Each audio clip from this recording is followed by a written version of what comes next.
पूछना चाहता हूं, बहनों और भाइयों, मैनपुरी जो कभी वीवीआईपी जनपद माना जाता था, लेकिन विकास के कार्य में क्यों पिछड़ गया? मैनपुरी तो हमारे ऋषियों की धरती रही है, मयन ऋषि से जुड़ी हुई धरती रही है, मार्कंडे ऋषि से जुड़ी हुई धरती रही है। यह धरती च्यवन ऋषि के साथ जुड़ी रही, इसका संबंध रहा है।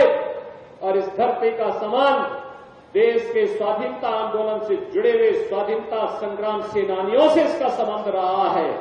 फिर पहचान का मोहताज करने वाले कौन लोग हैं आपके सामने?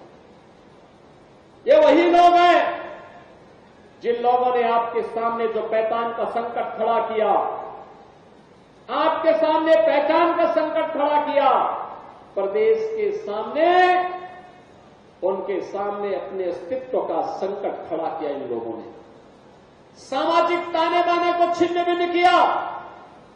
अराजकता और गुंडागिर्दी इनके डीएनए का हिस्सा है और प्रदेश में इनका मॉडल देखना है तो मॉडल इनका विकास का नहीं है। ये लोग विकास का नहीं, विकास के कार्यों में लूट मचाने वाले लोग हैं। आपने इनके कारनामों को देखा होता, इनका कारनामा वही है जो अयोध्या में एक निषाद बेटी के साथ समाजवादी पार्टी के नेता के द्वारा किया गया था। इनके घिनौने कृत्य वही है जो लखनऊ में एक बेटी को कैसे इन लोगों के द्वारा गिराया जाता है, ये इनका चेहरा है। और इनके वास्तविक कारनामे देखने हो तो कन्नौज में घटित घटना और नवाब ब्रांड ये समाजवादी पार्टी का वास्तविक चेहरा है। आज मैं आप सबसे यही कहने के लिए आया हूं कि बहनों और भाइयों, पहले सामाजिक ताने बाने को इन्होंने छिन्न भिन्न किया, प्रदेश को दंगों की आग में झोंका, विकास के लिए, गरीब कल्याण के लिए जो धनराशि राज्य की लगनी चाहिए थी उसमें लूट खसोट किया, नौजवानों को मिलने वाली नौकरी में डकैतियां डाली गई। आज आप देख रहे होंगे कि कल हम लोग 1000 नौजवानों को सरकारी नियुक्ति पत्र देने जा रहे हैं।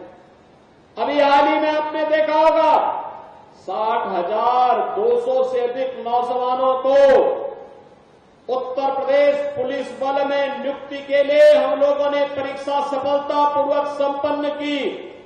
मैं कहता हूं ये देश ही नहीं, दुनिया की किसी भी सिविल पुलिस की सबसे बड़ी भर्ती थी, सबसे बड़ी भर्ती। और कहीं कोई शिकायत नहीं, कोई भेदभाव नहीं, कोई भ्रष्टाचार नहीं। क्या यही काम 2017 के पहले भी होता था क्या? 2017 के पहले हर नौकरी बिकती थी, उसकी नीलामी होती थी, वसूली में चाचा और भतीजा समान के भागीदार होते थे। और बाद में जब ज्यादा वसूली होती थी तो चाचा को धकेल दिया जाता था, भतीजा अकेले ही बैग लेके भाग जाता था। यही दृश्य पूरे प्रदेश का हुआ करता था। विकास के नाम पर भी यही लूट खसोट मची हुई थी, यही लूट पूरे प्रदेश में बची हुई थी।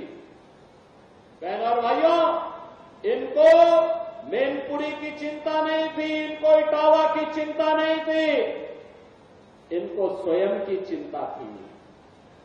इनको प्रदेश की चिंता नहीं थी क्योंकि इनको स्वयं की चिंता थी। और इसीलिए जब उनको लगा कि अब उत्तर प्रदेश सुरक्षित नहीं रहा तो इन लोगों ने तो अपने लिए दुनिया के अलग अलग देशों में द्वीप खरीद लिए होंगे। लेकिन बहनों और भाइयों, हमें और आपको तो इसी प्रदेश में रहना है, हमें और आपको इसी प्रदेश में रहना है।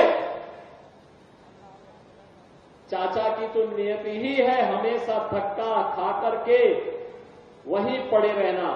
लेकिन बहनों और भाइयों, उत्तर प्रदेश वासियों को धक्का खाने की आदत से अपने आप को उभारना पड़ेगा। सम्मान के साथ राष्ट्रवादी मिशन का सिपाही बनकर के आगे बढ़ने की हमें आदत डालनी पड़ेगी और इसी के लिए ये 450 करोड़ रुपए की विकास की परियोजनाओं की सौगात लेकर के आज मैं आपके पास इस मंच के साथ आया हूं। मैं आप सबका आह्वान करूंगा, आज तो प्रदेश में दंगा नहीं होता, आज तो प्रदेश में गुंडागर्दी नहीं होती, आज तो प्रदेश में किसी बेटी का अपहरण नहीं होता, आज तो प्रदेश में किसी किसान की जमीन पर कोई कब्जा नहीं करता है, आज तो किसी व्यापारी का अपहरण नहीं होता है, आज तो बेटी की इज्जत के साथ कोई खिलवाड़ करने का दुस्साहस करेगा तो उसे मालूम है कि उसके इस दुस्साहस की क्या कीमत उसे चुकानी है और साथ साथ चुकानी ही नहीं है, आने वाली 7 पीढ़ियां फिर कभी भी कोई ऐसी हरकत करने की जरूरत नहीं करेगा। इस प्रकार की एक सबक भरी कार्रवाई सरकार के स्तर पर होती है।